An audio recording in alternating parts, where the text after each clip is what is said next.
You all set? Good morning, everyone. First of all, I want to acknowledge Acting Commissioner of Department of Homeland Security and Emergency Services, Terry O'Leary, Commissioner of the DOT, Marie-Therese Dominguez, Executive Director of the New York State Thruway Authority, Frank Hoare, Major Robert McConnell from the New York State Police, and Jackie Bray, the Director of State Operations. And there's only one reason we're gathered here this morning, is to send out the alarm, alert all New Yorkers that we are heading into a very, very dangerous weather event that is unfolding later today and throughout this weekend into Monday, throughout every corner of the state. No state will be immune from feeling the effect of Mother Nature's wrath on this weekend. So we warned about an extreme weather event yesterday. That event has arrived. It's intensifying as we speak. Now, we're used to winter in New York. We're in Albany today. I'm from Buffalo, was in New York City yesterday. We think we're ready for this. But when you get complacent, that's when you get into trouble. So I'm here to say this is a very dangerous combination of heavy snow and extreme, extreme cold temperatures. And the risks are so intense that as I'm standing here right now, I'm declaring a state of emergency throughout the entire state of New York. And what that'll allow us to do is to coordinate more closely with local governments, deploy state resources into municipalities without the lag of time required. So this will ensure that all of our local partners and agencies have the resources they need to keep New Yorkers safe and to get through this weather event. Allows us to suspend certain laws that would be other related to procurement, et cetera. So right now, here's the bad news. Temperatures across New York are plummeting. By tomorrow night, we'll be experiencing some of the most dangerous cold we've seen in years. And if you're heading up to the North Country or live in that beautiful part of our state, you better bundle up. You'll be experiencing minus 40 to minus 50 degree wind chills. The rest of the state, real field temperatures will feel like below zero tonight and tomorrow, down to a negative minus 20 all across the I-90 corridor from Buffalo to Albany will feel like it's below zero and also down minus 20. And even in downstate, the temperature will feel like minus 10, Hudson Valley, minus 10 in New York City and Long Island. And that is not something that part of our state is accustomed to. So what are you worried about? What am I worried about? Frostbite. Frostbite can set in literally within 5 minutes of exposure, as well as hypothermia. So the conditions, the symptoms of hypothermia are poor coordination, slurred speech, exhaustion, shivering. Let's first of all try to prevent being in this situation, but if you must be outside and you're with other people, pay attention to those signs because that means they're experiencing a serious health event. So we got the extreme cold, bundle up. Let's talk about the volume of snow. We're seeing lake effect snow falling off of Lake Ontario and Lake Erie. The Tug Hill area of our state and Watertown will see 1 to 2 feet off of Lake Erie, up to 18 inches in the southern tier. Buffalo, only 4 to 6. I'm not sure they'll even notice, but Buffalo's prepared. But we're tracking another large storm system. It can begin impacting New York as early as Saturday night. Snow is expected all day, Saturday, into Sunday into Monday. And also our forecasts have been upgraded or downgraded depending on your perspective. We're expecting more snow than they were talking about even 24 hours ago. So pay attention to these totals. 12 to 18 inches of snow possible across Long Island, New York City, Hudson Valley, Capital Region, Southern Tier, Mohawk Valley, and Central New York. The rest of the state could see upwards of a foot of snow. Now, up to a foot of snow downstate, it could be paralyzing in a dense area like New York City. They have not seen snow totals like this in years. But the good news is one good side of this was I always ask about what are the winds expected to be? Because if you have the combination of snow that is falling, but also high winds or hurricane force winds, as we've seen in many of our blizzards, that creates a condition of extreme whiteouts. That's when you cannot see on the New York State Thruway. That's when people are more at risk of going off the road or into a ditch. So the good news is we don't expect the high volume of winds throughout the state, but there will be surges, squalls of upwards of 25 to 35 miles an hour. So that can happen. Let's talk about how we can protect people. I've authorized all state employees to work remotely on Monday. I encourage other employers to do the same, just to keep people off the roads. And think about this, the fewer people on the roads, the more our great team led by Commissioner Dominguez can be out there salting and clearing the snow and making the roads safer for those, particularly emergency vehicles that must be out there. So let's focus on that. Also, we have a number of special elections across the state of New York on February 3rd due to vacancies that occurred. And so we'll be suspending early voting. Sunday is supposed to be the first day of early voting. We'll be suspending that on Sunday with the possibility of Monday as well in the New York City races. There is also a special election in Buffalo, but I don't believe the weather will be severe enough to affect this early voting on Sunday in Buffalo. Let's focus on New York City. The Board of Elections will be notifying the individuals in those 3 voting districts, in those 3 areas, as to additional hours to make up for the loss of early voting. They'll be adding more hours to the time period before the February 3rd election. I want to make sure we get that information out there as well. So, what are we asking New Yorkers to do? Keep an eye on all your forecasts. As I'm telling you today, they are changing. Follow all travel advisories and warnings from your local governments, and stock up. We don't want to run on groceries, but you do not want to be that parent who ran out of peanut butter on Sunday night and have to go out into the bitter cold to buy it. I've been that parent. You do not want to do that. So what I'm saying is, go to the grocery store, stock up food, water, baby food, pet food. Make sure you do not have any reason to go out into the extreme colds as it unfolds over Sunday and Monday. Anything you need to get your prescriptions filled, do it right now, this minute. Get all your prescriptions filled as well. Also, fill up your gas tanks. When the weather drops as low as it's going to go, you do not want to be standing out there pumping your gas. That 5 or 6 minutes outside could literally be dangerous for your health. So stay at home as much as possible. Many people face an increased risk of a heart attack or cardiac arrest after shoveling snow. It happened to one of my neighbors in Buffalo. So be careful when you're shoveling snow. I can actually give demonstrations at a later event because I'm very much experienced in shoveling snow. And there's another item. Always test your smoke and carbon monoxide detectors in case you have to use indoor space heaters. Test them now. So you go outside, not just one jacket, dress in lots of layers. Take everything you own in the closet and throw it on. Cover every part of your body. Keep your skin dry. If you have to go out, load up your vehicle. Your vehicle can save your life if you get stranded. What you need, already pre-charge your cell phones, right? You want to make sure your cell phone does not lose power when if you're stranded in a car. Food, water, extra blankets, flashlight. And this, as I mentioned yesterday, a pro tip, cat litter, throw it in the trunk with a small shovel.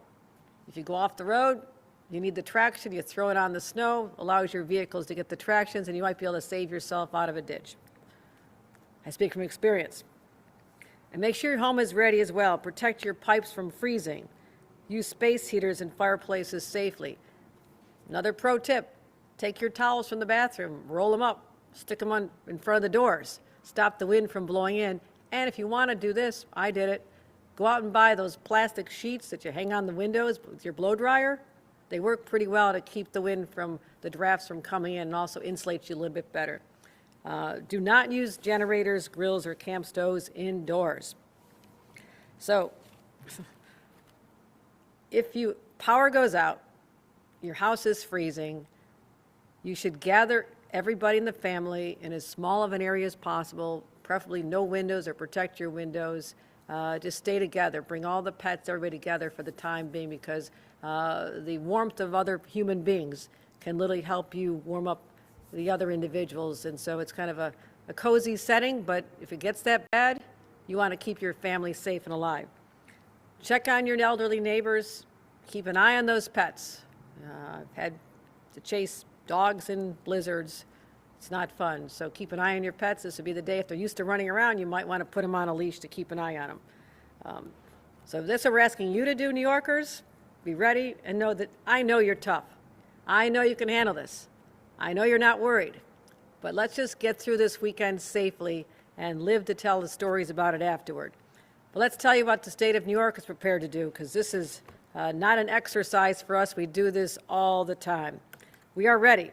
Our state agencies are activated and coordinating, especially with our local governments, our partners in the counties and the boroughs of New York, county managers. Our DOT and thruway crews have been pre-treating the roads already, and we have plenty of salt. I just confirmed this with Commissioner Dominguez. We are not at risk of running out of salt, which is something that could happen if you've had to use your reserve supplies with extreme weather. We are in a good place with the salt for the roads, which is good news. Utility workers, if the power goes down, now we're not expecting this to be a major ice event. This is more snow, light, fluffy snow coming down, but over a longer period of time. It will not be the volume of snow. It won't be 4, 5, 6 inches an hour, which can be paralyzing. It'll be an inch or two an hour. Lighter snow, that is good. Not expecting ice to accompany it, which means that we should be in a good place with respect to the power lines. I always worry about ice accumulating on the power lines. 1 inch of ice can equate to about 700 pounds of weight on the power lines, and many areas they cannot withstand that. So we're not expecting that, but I'm preparing for the worst case scenarios here in New York. All of our utility crews, almost 5,600 utility workers, are on standby to respond to outages wherever they occur, so we can get your power and your heat on immediately or as soon as humanly possible. Also, our human services agencies are stepping forward to protect vulnerable New Yorkers, those who are unsheltered. We have to get people indoors, and we're working closely with Code Blue and working with our local county governments on that issue as well.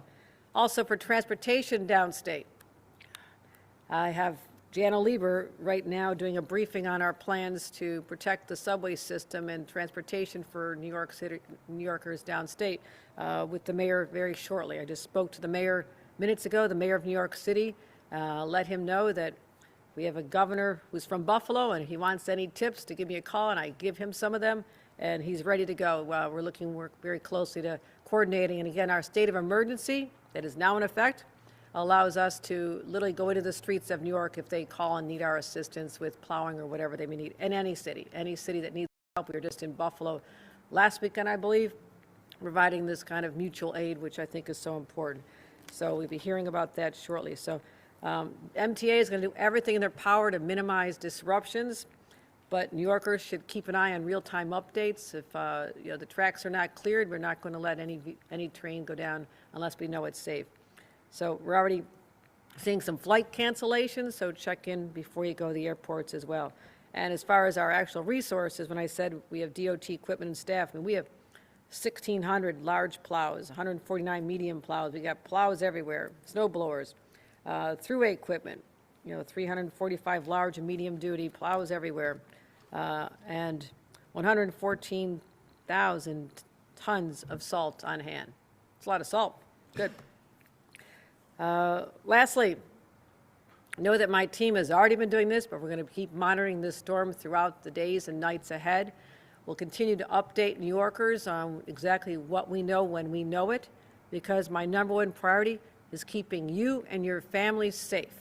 And this is an event we can get through, but once the main storm and the extreme cold leaves us Monday or Tuesday, anticipate another week of really cold temperatures, not as severe as this weekend, but we're not going to be out of this for a while. So hunker down, change your habits, try to minimize your time outside. And I want to say this.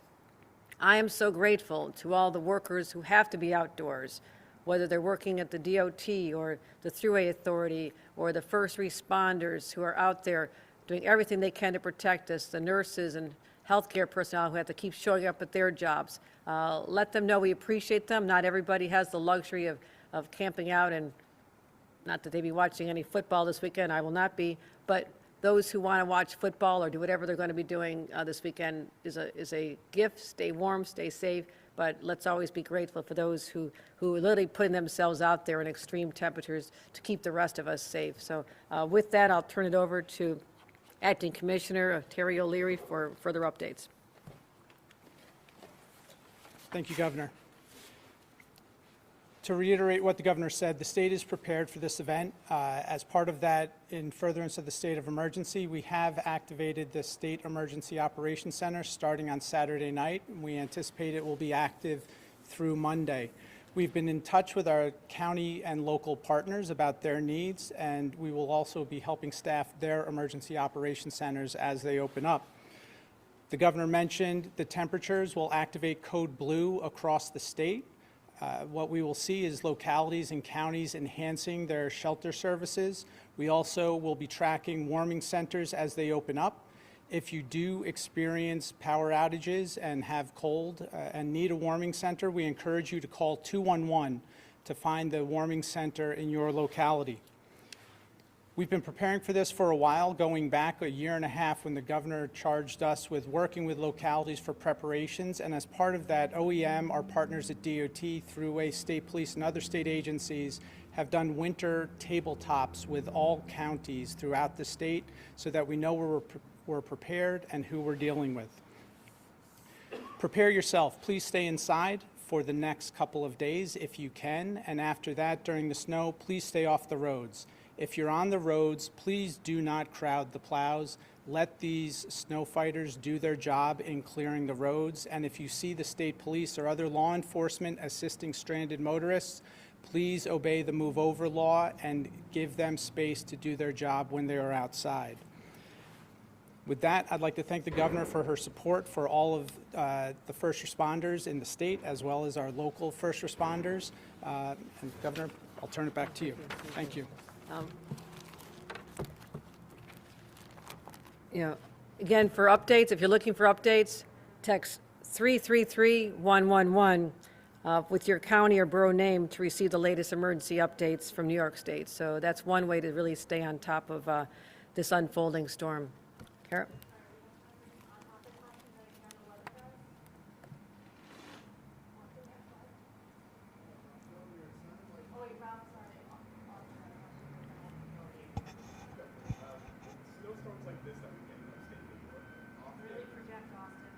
Yeah. In snowstorms like this that we often get in New York,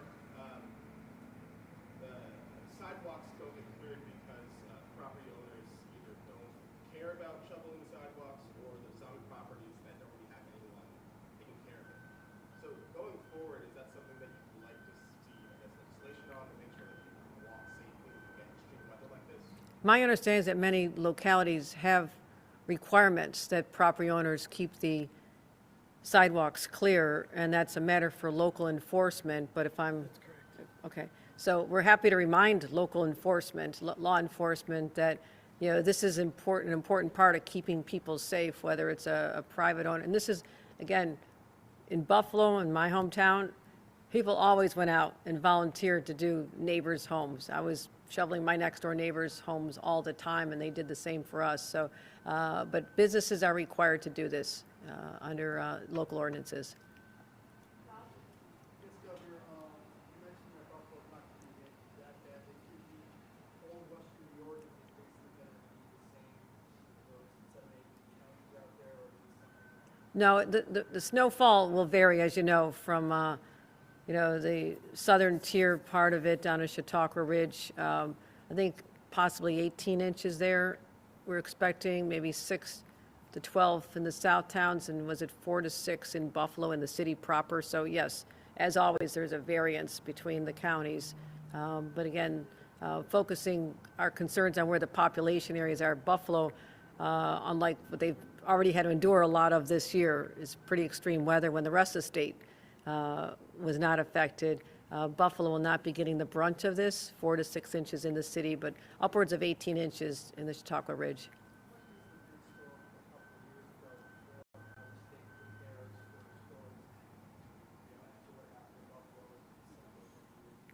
I think there's always lessons to be learned from every weather event, and we've been table-topping exercises in the off-season with localities, who will do what, under what circumstances, And I would say that, we'll never lose sight of that horrible tragedy. It's seared in my heart and my memory as a brand-new governor when that unfolded. And so I'm always concerned about reminding people that you have to stay indoors. I mean, there was a loss of life because people were outside, maybe didn't understand how severe it was, did not hear the warnings, did not, whatever reason, they were outside and the most horrible things happened to them. And so that's what I'm trying to prevent, is always reminding people that hypothermia can settle in quickly, frostbite can settle in, and that's something that maybe a lot of people in other parts of our state aren't even aware of.